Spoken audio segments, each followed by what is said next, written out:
welcome to God Answers Prayer. I'm Linda Tiano, your host. And as we listen to more stories today about how God is answering prayer, I just want to remind you once again that He tells us in His Word that He is no respecter of persons. So what you hear here on this program of how God is answering prayer in people's lives, He will do the same thing for you. So just keep that in mind. Let's go to the book of 1 Timothy chapter 1, verse 15 through 16. I can testify that the word is true and deserves to be received by all, for Yeshua HaMashiach has come into the world to bring sinners back to life, even me, the worst sinner of all. Yet as I am captured by grace so that Yeshua HaMashiach could display through me the outpouring of His Spirit as a pattern to be seen for those who would believe in Him for eternal life. Patricia Duran joins us today to share about overcoming suicidal thoughts, depression, and anxiety. What a good Abba Father we have who loves us and draws us into His plans and His purpose for our lives. We'll be right back after this. Welcome back. We're here with Patricia Duran with Mesa Church there in Raton, New Mexico.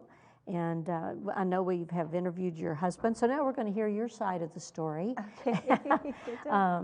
You grew up in Raton, right? Yeah, I grew up there, and actually I grew up between here and Albuquerque. Okay. And my parents had moved back and forth a couple times, and I left during college, and so my husband got married while I was in college, and then probably about right as I was starting my grad school education, we were kind of doing some ministry events in Raton, and then God was like, "Hey, you want to move to Raton?" And I was like, "No."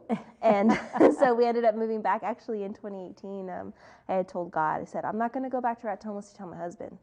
And then one day He said, "Patricia, are we supposed to be in Raton?" And I said, "Yep." He told me about a year ago. So then we moved back to Raton in 2018 after I finished my grad school. So tell us, you grew up in a Christian home? I did not. Actually, I grew up in a Catholic home. And I would say faith was important, but it wasn't as important to me, I guess. And so we grew up Catholic, got catechism, got our first Holy Communion, all those fun things, but there was sort of a disconnect. I think I hit about middle school, and I just remember in my family we would like to go to rock shows and listen to rock music, and I remember middle school hit and I wanted to wear all black, wear skater shoes, lots of those types of attire, and I remember heading to church for catechism, and I remember when one of the deacons told me, "Hey, you worship the devil because you're wearing a skull on your t-shirt," and I was like, "I'm here every week. I go to church." And it was just, it just kind of hurt my feelings, and, it really broke me down. And I was like, I don't really want to believe in God if this is how I'm going to get treated by the leaders in the church, So, yeah, and so I think I made a decision at that point. I was young, 6, 7, maybe 8th grade, and said, I don't believe in God. I'm not seeing the fruit that I'm supposed to be seeing, right? Yeah. So, yeah, so I ended up kind of spiraling at that point. Sometime in middle school, I started to really experience depression and anxiety and suicidal thoughts. I think for 2 years, I really struggled.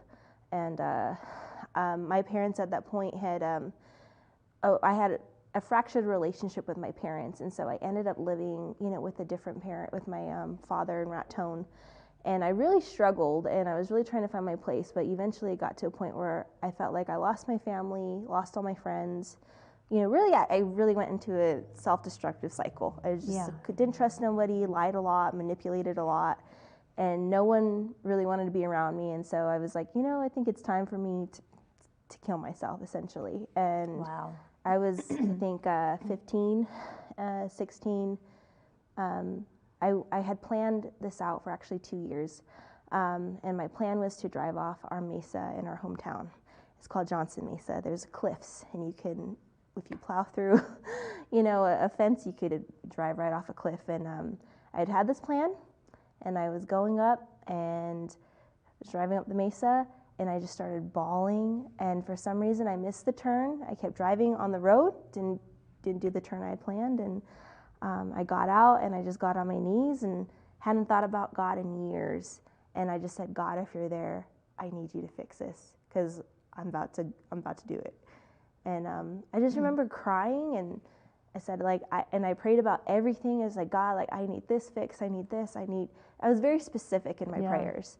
And then I got off my knees, and I said, like, I feel a little different, a little lighter. Decided to drive back down the mesa, and I didn't kill myself that day. And that's kind of like the story of, kind of where we got the name of Mesa Church was, we had encounters each on top of this mesa where our hometown is. It's called Johnson Mesa. It's really beautiful. Like, when you go up there, there's like pastured green land and cows and volcanic peaks. And but yeah, I didn't kill myself that day. And then a couple months later, I realized, hey, everything I talked to God about on top of that mesa, he fixed it, and I didn't have to do it. So I was like, I know that I know it was the God of Abraham, Isaac, and Jacob. And the knowledge that you could go to him. You didn't have to go through any other intermediator. No. And that was just that's really where my story started. I realized at some point, God did all the stuff. And if you knew who I was back then, you would know I was a liar and a manipulator, and I would twist things and, kind of muddle my hands in any situation just to get my way.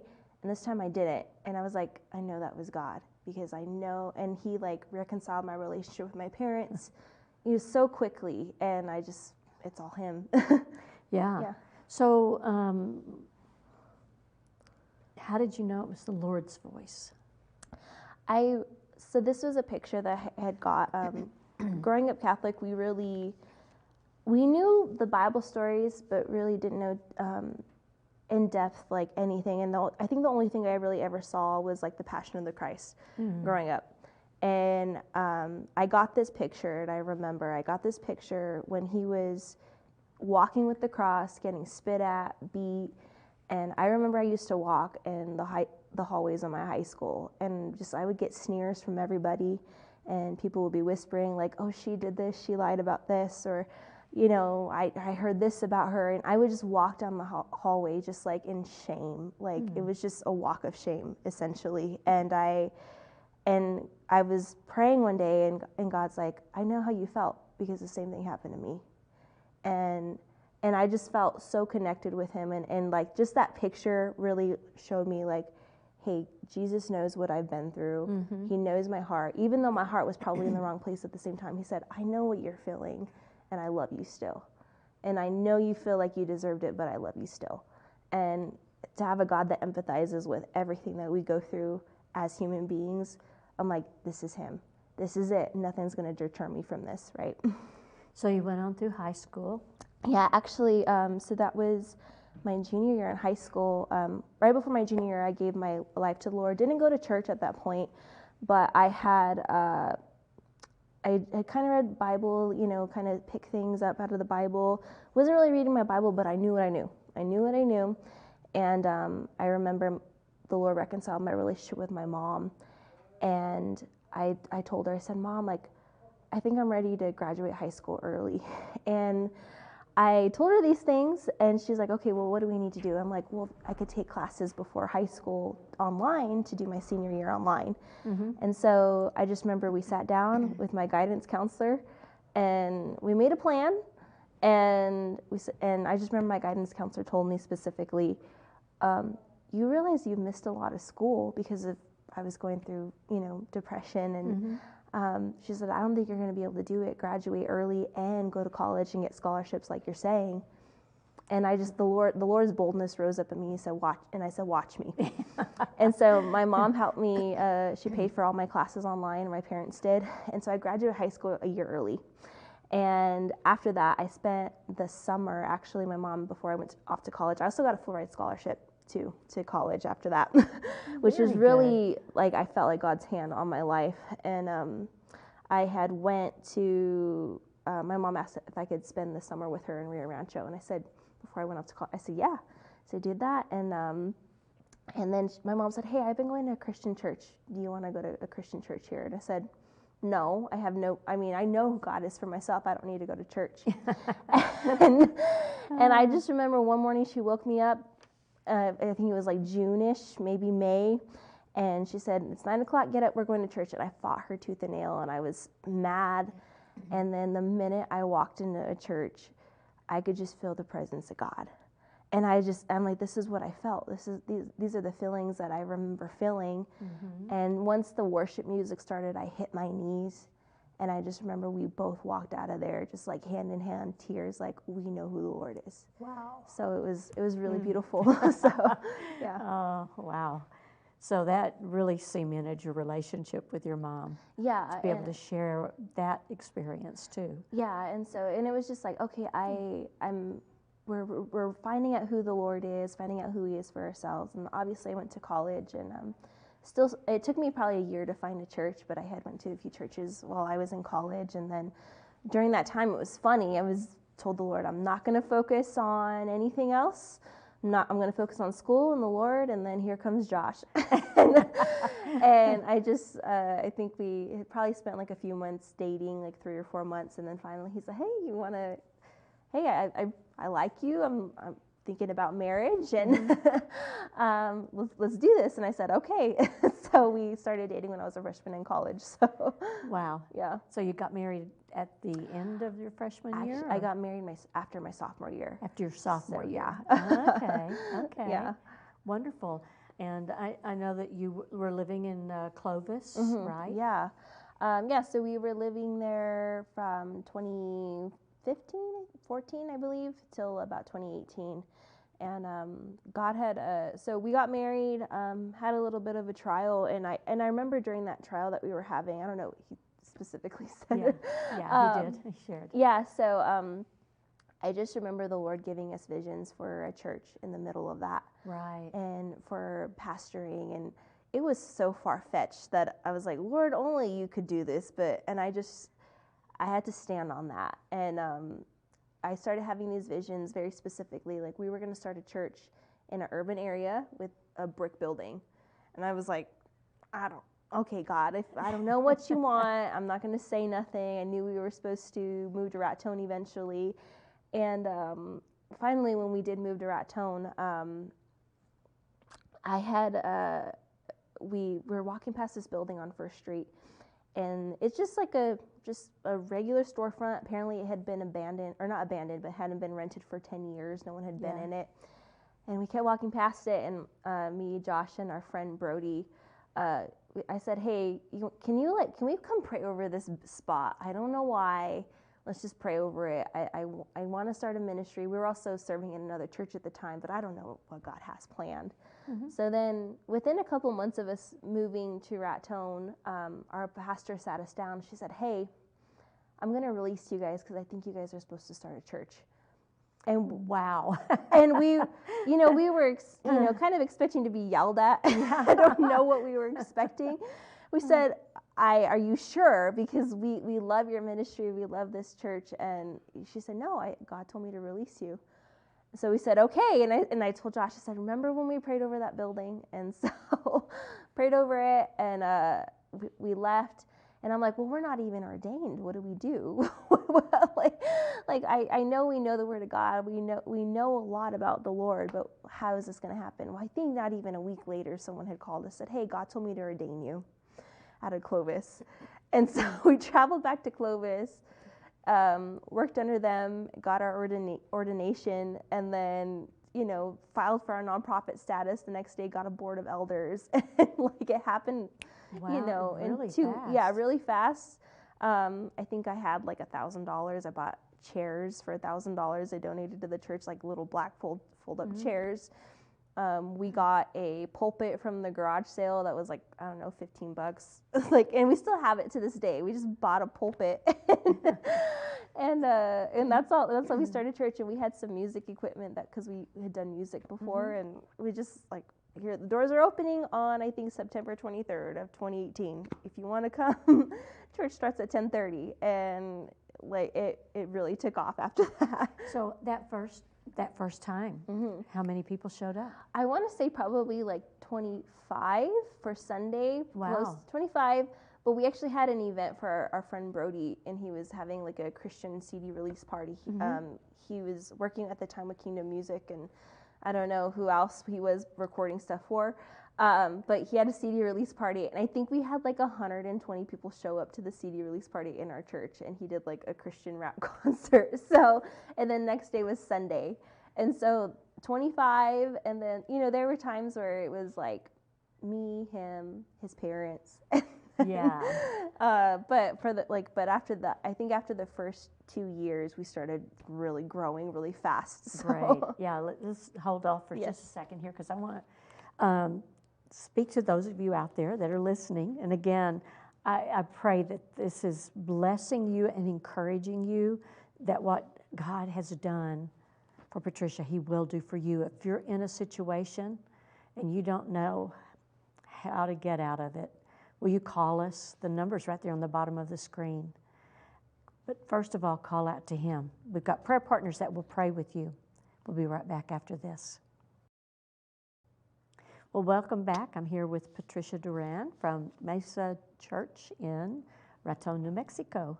So you were telling us, you know, about now you've got a church. It's opened up, and it was, you know, kind of hit and miss for a little while there. But where are you now? Oh my gosh, I don't even know where to begin. Well, I think in 2020, COVID hit.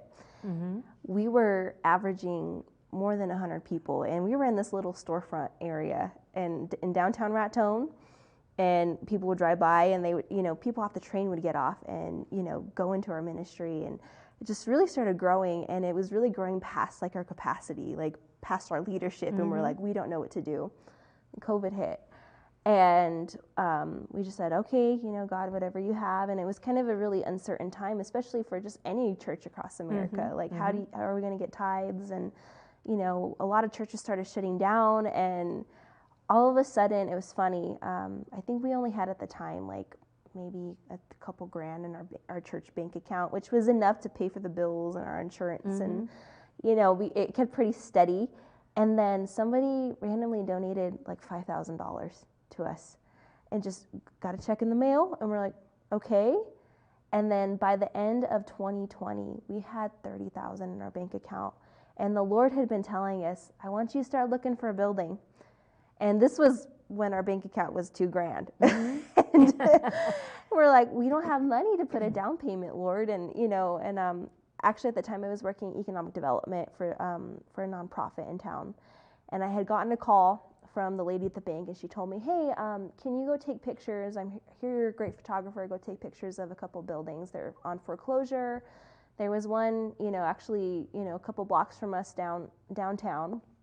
I walked in to this building, was taking pictures, and I thought, man, this building would be a great church. It had a really big back bay area that hadn't been touched. Some of the bathrooms were remodeled, and so this is really great. And then she took me to another building, and it was called the Gateway Metal Building.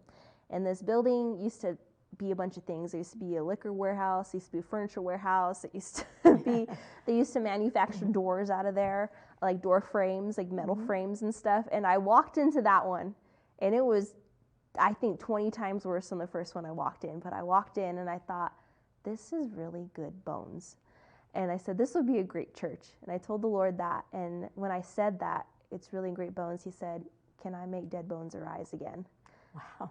And I said, only you, Lord, you know. And so that's all I said. And I think that had been a year prior. And then once we got 30,000, I said, hey, let's call up the bank. Let's call up my lady that I know. I said, I know there's these 2 buildings that God showed me. And I showed Josh, and we walked through with, you know, with each other. And he's like, I really like this Gateway Metal one. Mind you, it had been empty, I think, for 15 years. Dirt and metal particles all over like, it was trashed. Just say that. It was, I don't know what we were thinking. But we said, we want to buy this building. And so we ended up buying the building, putting the money down to purchase it.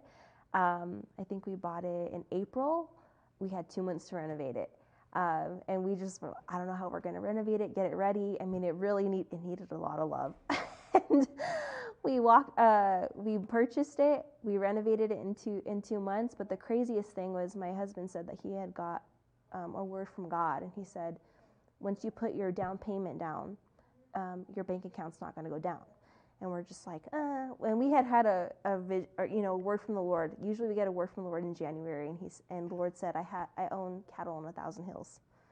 And so that same day that we signed the paperwork to buy the building, put our money down, another local church in town, called the Lighthouse Church, their elders got together, and they handed us $15,000, and each elder handed us a $1,000 check.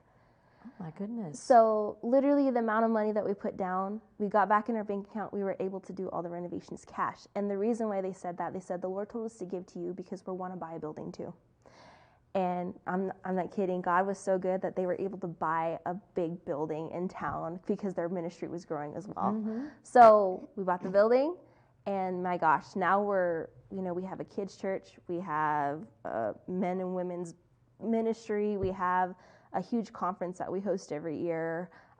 We have, prayer room, prayer hours. We have a bunch, we have youth leaders. We have so many things happening in our church. It's just growing like so fast, and we're doing phenomenally, I guess. I don't know how, but yeah. Well, it's all Him. Right. It's all Him, and you've allowed Him Yeah. to do His thing through you. Yes, yeah. And it just, I don't even know where to begin, but we have people moving from Houston, and people that are just, that we do ministry with here and there, and they're just like, I can't wait to be here. And, we've worked with some really big, even some really big names, and they'll come to our church and they'll be like, I just want you to know you have something very special here. What you have here is not like anywhere else. And they're like, what are you doing? And I'm like, I'm just following what the Lord is telling me to do. I don't know anything about anything, but I know that He's here. And so it's been such a blessing to be a part of it all. Wow. So what do you say, because you mentioned, obviously you've got good relationships with other churches in the city as well, but why is it important to root yourself in the community that God has called you to? Oh my goodness. Because people come in and they have to, I don't like the word shop, but it's like, where do you want me to be planted? Right. I think everyone really, for lack of a better term, I think sometimes people want to be rock stars, and that's fine. Some people are called to do those things. But one thing that I've always stuck with is, one thing that always sticks out is a lot of people in Raton had always had this sentiment, like specifically my generation when we were growing up, we wanted to leave. We did not ever want to come back to Raton. We didn't see any fruit there, especially after the racetrack closed down and the mines closed down in the early 2000s. Like everyone was starting to disperse because there was no work, and they said Raton's dead, Raton's dying, and anytime we hear anything about Raton, a lot of times it was like, oh, Raton has more crime and has this, and there was just that sentiment going around. And I just remember reading our Bible, like, what good can come out of Nazareth? And Jesus came out of Nazareth. And that was just the word that I kept hearing.